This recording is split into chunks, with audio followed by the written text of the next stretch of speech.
5 seconds. Mr. Deputy Speaker, sir, it seems to me that the present budget is a poor man's budget. As the government are aware of the capacity of the common man to pay tax, they have come to his help. They tried one or two taxation measures last year and they have found that the introduction of any more taxation measures is not fair. So, they have not included any such proposals in the budget. Since the common man is not affected in any way, I call it a poor man's budget. We have been hearing from all honorable members of the House reports about the famine conditions prevailing all over the state. There are complaints that in Tanjavur people have been suffering on account of the cyclonic and that sufficient relief has not been given to them. As a matter of fact, there has been distress among the handloom weavers also. In view of this, I am not surprised when it is said that the government are not doing their duty. At the same time, I am glad that some honorable members have said that the government have done their best, but they also say that the government have not done more. If the government have not been able to do anything more to meet the situation, then we have to blame the central government who have not given us necessary grants and loans. On one occasion, we were unanimous in passing a resolution of the problem of handloom weavers. We suggested a method to the central government and they have met us to some extent. In the same way, the famine condition in our state requires that we should be united in making a demand on the central government to grant us subventions.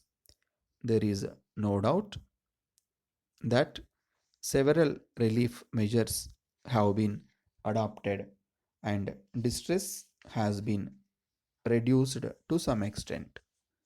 But my own feeling is that people who are influential have been able to get more relief for their own districts than those who come from other districts in future.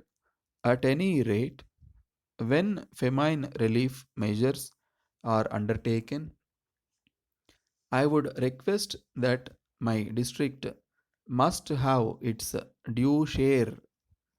Then I come to community projects. They have been started in several areas of the state. In this connection, I would suggest that dry areas like Salem must be selected for starting these projects. It should not be the policy of the government that people who have something should be given more. It is in the minds of the people of Salem district that some amount of hope must be created. Unless the government do that, the per capita income that is sought to be increased by the 5-year plan cannot be increased. We can easily see the difference between a fertile district and a district like Salem. If we allow the present state of affairs to continue, it will be very difficult to make the position equal in the various difficulties. With these words, I conclude. Letter from the General Trading Company, Lucknow, to Messrs. Hari and Company, Bhopal. Dear Sir, with reference to your letter for supply of some goods, we are glad to inform you that the goods you ordered have been sent by passenger train today. In reply to your letter about the delay in sending the goods, we apologize for not fulfilling your order in time. At the time when we acknowledged your letter and promised immediate delivery, we were under the impression that we had the goods in stock. But when we came to pack the goods, we found that they had been already sold out. We tried our best to obtain them from wholesale dealer who is the sole stockiest, but we learnt to our regret that he too was out of stock, and we had to wait till he got a fresh consignment from the manufacturer. In the circumstances, we deeply regret that we did not check the stock before promising delivery and did not inform you promptly of our failure to procure goods from the stockist.